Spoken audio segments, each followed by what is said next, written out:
राजेंद्र पाल सपरिवार रहते थे। परिवार में उसकी पत्नी लक्ष्मी देवी और 2 बेटे राजवीर, अजय पाल और 2 बेटियां ज्योति व रेणु थी। राजेंद्र और लक्ष्मी का आकस्मिक देहांत हो गया तो घर की जिम्मेदारी सबसे बड़े बेटे राजवीर पर आ गई। वह मेहनत मजदूरी करके अपने परिवार का खर्च उठाने लगा। उसने अपनी मेहनत की कमाई से अपनी बड़ी बहन ज्योति का विवाह कर दिया। इसके बाद राजवीर के विवाह के लिए भी रिश्ते आने लगे। तब उसने करीब 4 साल पहले अंजलि से विवाह कर लिया। अंजलि को पाकर राजवीर काफी खुश था। समय आगे बढ़ा तो राजवीर ने काम के सिलसिले में बाहर निकलने की सोची। उसके गांव के कई युवक बहादुरगढ़ में नौकरी करते थे। राजवीर ने उनसे बात की तो उन्होंने भी उसे बहादुरगढ़ बुला लिया। जल्द ही वह बहादुरगढ़ की एक जूता फैक्ट्री में काम पर लग गया। काम पर लगते ही वह अंजलि को भी बहादुरगढ़ ले आया। समय बढ़ता जा रहा था लेकिन अंजलि मां नहीं बन पाई।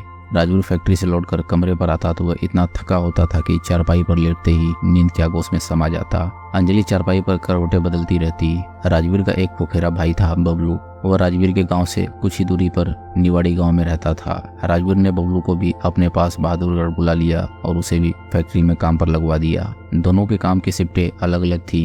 बबलू राजवीर के साथ उसी के कमरे पर रहता था।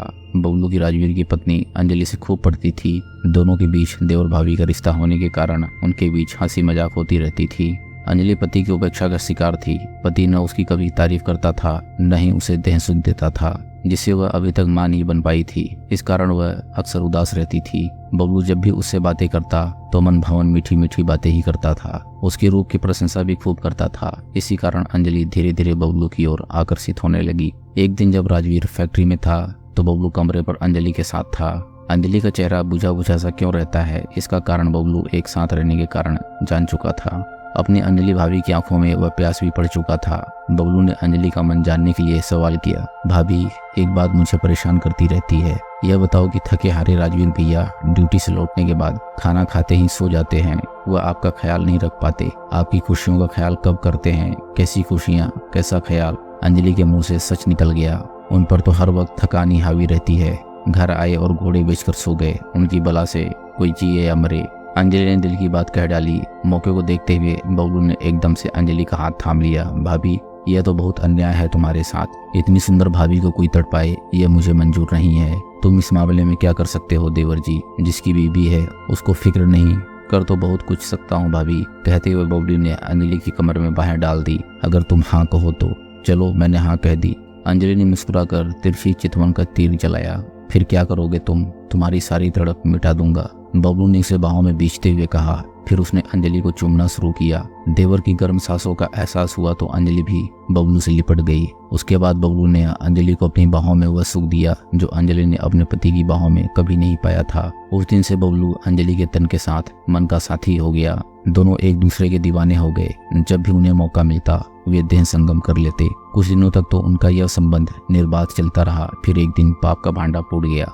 एक दिन राजवीर ने दोनों को आपत्तिजनक स्थिति में देख लिया। यह देखकर उसका खून खौल उठा। उसने अंजलि और बबलू की पिटाई की। दोनों ने राजवीर से अपने किए की माफी मांग ली। राजवीर ने फिर यह गलती न दोहराने की दोनों को सख्त हिदायत देते हुए माफ कर दिया। अंजलि तन की शांति के लिए पतित हुई थी। राजवीर को चाहिए था कि वह बीवी की इच्छा पूरी करता, लेकिन राजवीर उन मर्दों में से था जो यह मानते हैं कि बिगड़ी हुई बीवी लातों की बात सुनती है। लिहाजा वह आए दिन अंजलि की पिटाई करने लगा। पति की मार खाते खाते अंजलि विद्रोही बन गई। बबलू से मिला सुख वह भुला नहीं पा रही थी, इसलिए अधिक दिनों तक वे दोनों अलग नहीं रह पाए। अंजलि और बबलू दोनों फिर से देह खेल में लग गए। एक बार फिर दोनों रंगे हाथ पकड़ लिए गए।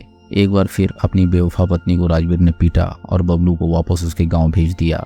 बबलू को भेज देने से राजवीर निश्चिंत हो गया, लेकिन अंजलि और बबलू की फोन पर बातें होती थी। इस बार दोनों के संबंधों की बात राजवीर के भाई और बहनों के साथ साथ बबलू के घर वालों को भी पता चल गई।